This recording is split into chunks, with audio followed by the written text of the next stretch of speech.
Hello, welcome to my New York City apartment. So, some quick specs on the place before we get into it. This is technically a large one-bedroom apartment. However, my roommate and I put in a flex wall to make it a two-bedroom apartment.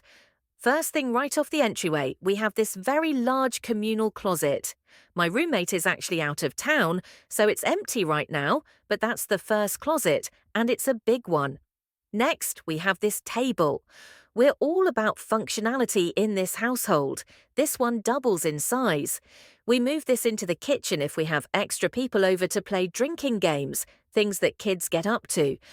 Most of the time, we just leave it as an entryway table and put our keys here, plus decorations. Moving into the living space, we have this futon. Like I said, we're all about functionality in this house, so this folds out to be twice the size. We've had people sleep on it before. Moving into the kitchen, I actually really like this kitchen. We have a ton of storage. These are all soft closed doors, so you don't hear a thing. Lots and lots of storage, and they go up really high. Helps that I'm tall. I can reach the top shelves. We have gas-burning stoves, which I'm personally a fan of. In college, I had some electric ones, and they were not as good. Normal-size refrigerator, freezer, oven, and something that is not in every New York City apartment, a dishwasher. Absolutely love it. A couple more little things. We have these ottomans, which can hold up to 140 pounds. We got them on Amazon. We use them as seats a lot of the time, and they also double as storage bins. Back to the flex wall. This is something that we constructed on our own. It took some doing, but it is how we're able to make this into a two-bedroom instead of a really large one-bedroom. I get a lot of questions about my flex wall. Did we put it up ourselves? Is it legal in New York City, etc.? A little word on flex walls. There are three main types. The first is called a pressurized wall, which goes all the way up to the ceiling and looks like the room was built into the apartment.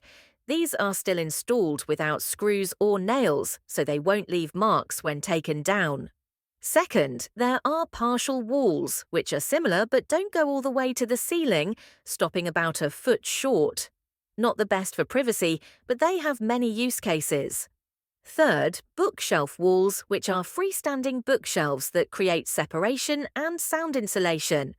What my roommate and I did was a mixture of these. Our apartment has 12-foot ceilings, so we have freestanding bookshelves as a large part of the wall, with 2x4s going up to the ceiling and L brackets on the ground for stability.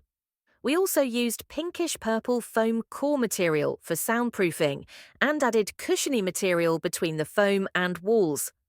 We really MacGyvered the wall. In hindsight, we would have gladly paid someone to install it, but it was an adventure. Are flex walls illegal in New York City?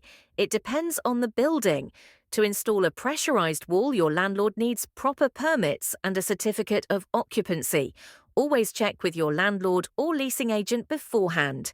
My roommate and I confirmed it was okay for us to put up our flex wall before signing the lease. Flex walls are an amazing way to save on rent in New York City.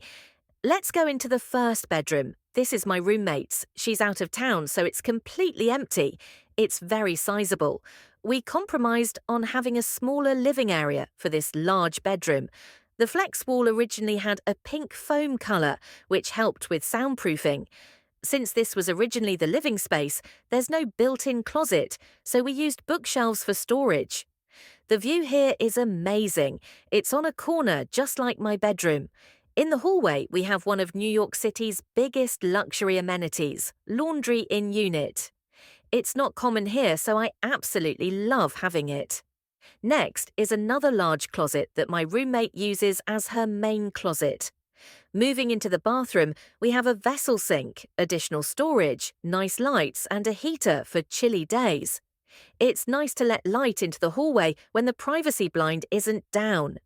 And now, my bedroom. Over here, I made use of storage with grey boxes. Some are for clothes, others for tech items, and some are empty for future use. I added a new bookshelf for organisation, keeping my makeup and daily items there. I have my queen-size bed, which feels luxurious compared to my previous twin and full beds. Over by my bedside table, I added a heavy-duty tile on top to extend it. It holds essentials like melatonin, lotion, and cookies. My workspace has two sections, one for work and one for personal use. I love the view of Billionaires Row from here.